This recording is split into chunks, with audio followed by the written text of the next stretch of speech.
Hello students, स्वागत है आपका आपके यूट्यूब चैनल पे। और आज मैं इस वीडियो में लेकर आया हूँ क्लास 10th का एक क्वेश्चन जो आपके एग्ज़ाम के पॉइंट ऑफ व्यू से मे बी इम्पॉर्टेंट हो। तो चलिए देखते हैं क्वेश्चन कहता क्या है हमसे और इसे हम सॉल्व कैसे करेंगे। तो क्वेश्चन कहता है हमसे ABCD is a parallelogram, point P divides AB in the ratio 2:3 and point Q divides DC in the ratio 4:1. Prove that OC is half of OA. तो क्वेश्चन कहता है कि ABCD एक पैरेललोग्राम है जिसमें पॉइंट P AB पर है और वो इस AB को 2:3 में डिवाइड कर रहा है। वहीं Q पॉइंट जो है वो CD पर है और वो CD को 4:1 में डिवाइड कर रहा है। तो हमें दिखलाना क्या है कि जो OC है वो इस OA का हाफ है या नहीं। ठीक है, तो चलिए देखते हैं इसे सॉल्व कैसे करेंगे। तो पहला इंफॉर्मेशन ये है कि ABCD आपका क्या है, एक पैरेललोग्राम है। तो पैरेललोग्राम में होता क्या है कि इसके अपोजिट साइड्स की जो लेंथ होती है वो इक्वल होती है। ठीक है, और हमें बोला है कि जो AB पर जो पॉइंट P है वो इसे डिवाइड करता है 2:3 में और जो Q है वो इसे डिवाइड करता है 4:1 में। तो पहले हम लिख लेते हैं यहां पास opposite side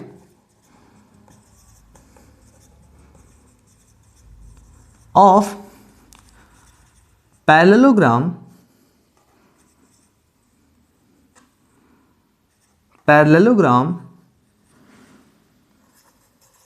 are equal in length.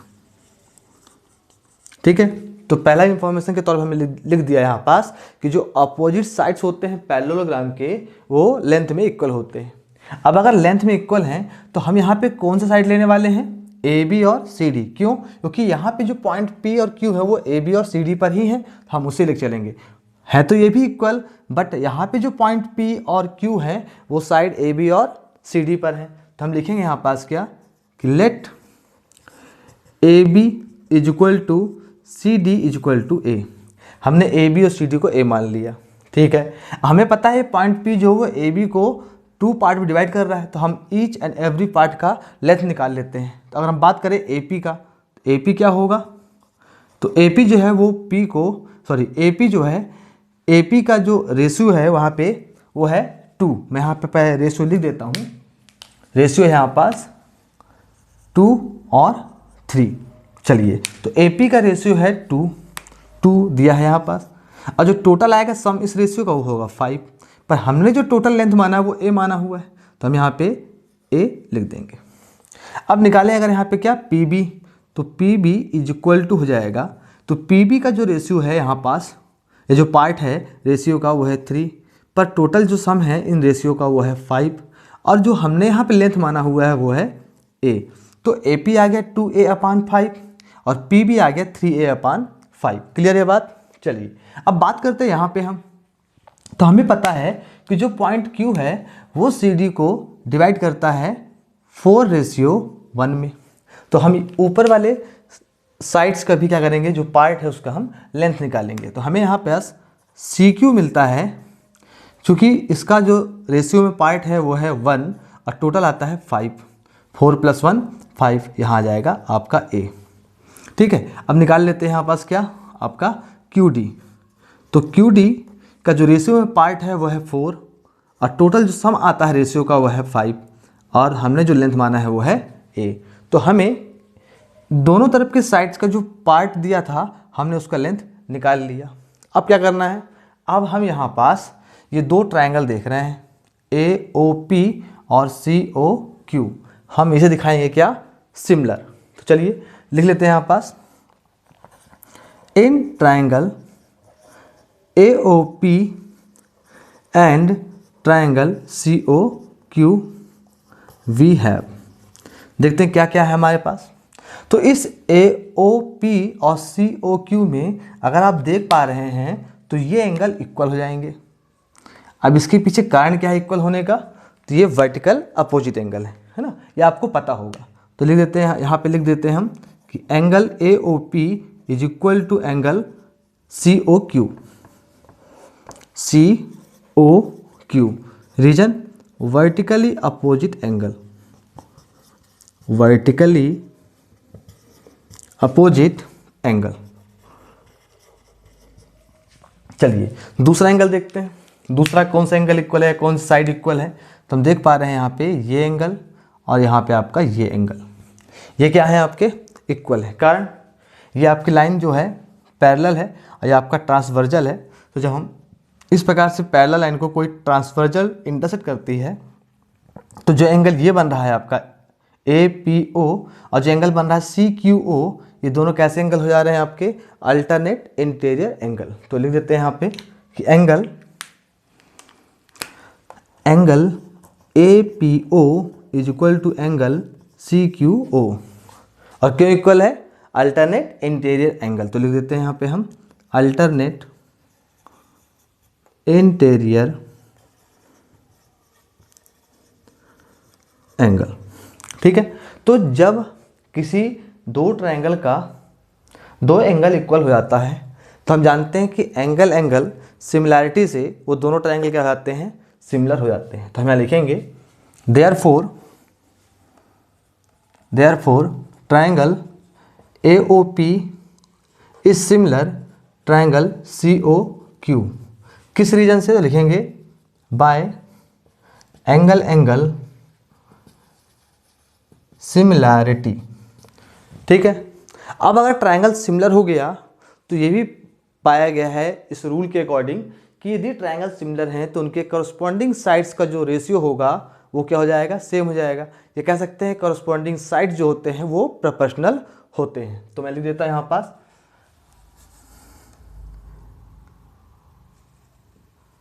Similar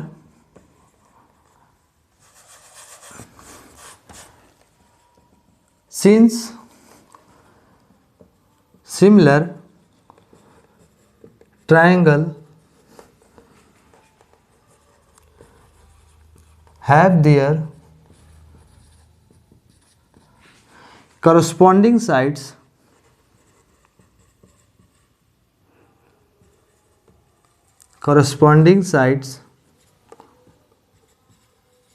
are proportional। ठीक है, तो जो ट्रायंगल सिमिलर होते हैं उनके करस्पॉन्डिंग साइड्स भी क्या हो जाएंगे, आपके प्रोपोर्शनल हो जाएंगे। तो यहाँ पे हम देख पा रहे हैं अगर साइड्स लें तो हम लेते हैं AP, क्योंकि इस ट्रायंगल में ये आ रहा है, आने को तो PB भी है, पर इस ट्रायंगल में कौन आ रहा है, AP, और उसके अकॉर्डिंग सिमिलर साइड हो गया आपका CQ। तो लिखेंगे यहाँ पास देयरफॉर AP अपॉन CQ। ठीक है, और दूसरा ले रहे हैं हम यहाँ पास OA अपॉन OC। ठीक है, तो यहाँ लिखेंगे OA अपॉन OC।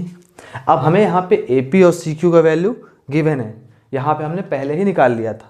ठीक है, हमने दोनों तरफ निकाल लिया, दोनों पार्ट निकाल लिया था, लेकिन यहाँ पे जो यूजेबल है वो है AP और CQ। तो हम इनकी इस वैल्यू को यहाँ पे पुट करेंगे तो हमें मिलता है यहाँ पास 2A अपॉन 5, और अपान में CQ की वैल्यू क्या है, 1A मतलब A upon 5 is equal to OA upon OC।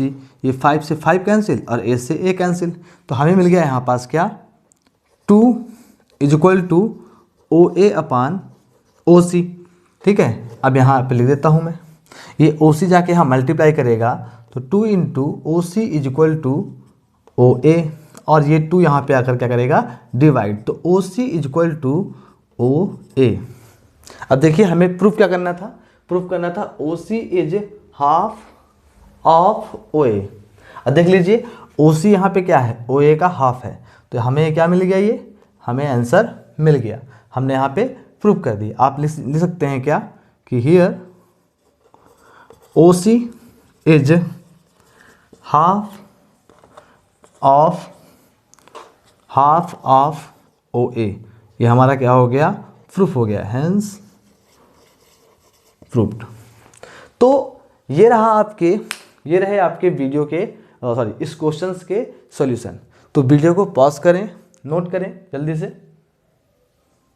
चलिए, आई होप कि आपको इस क्वेश्चंस के सॉल्यूशन बहुत अच्छे तरीके से समझ में आ गए होंगे। यदि आपको ये वीडियो अच्छी लगी तो वीडियो को लाइक करें, और अच्छी नहीं लगी तो आप डिसलाइक भी कर सकते हैं, ताकि मैं अपनी इस कमी को पूरा कर सकूं। यदि आपको वीडियो अच्छी ना लगे तो आप डिसलाइक कर लें, और अगर अच्छी लगी हो तो लाइक करें, कमेंट करें। और यदि आपको किसी क्वेश्चन में डाउट होता है क्लास 10th के मैथ में, तो आप मुझसे पूछ सकते हैं कमेंट सेक्शन में जा कर के। और अगर वीडियो आपको अच्छी लगी हो तो अपने दोस्तों के साथ शेयर करें, और उन्हें भी इस क्वेश्चन के सॉल्यूशन उन्हें भी प्रोवाइड हो जाएंगे। Thank you.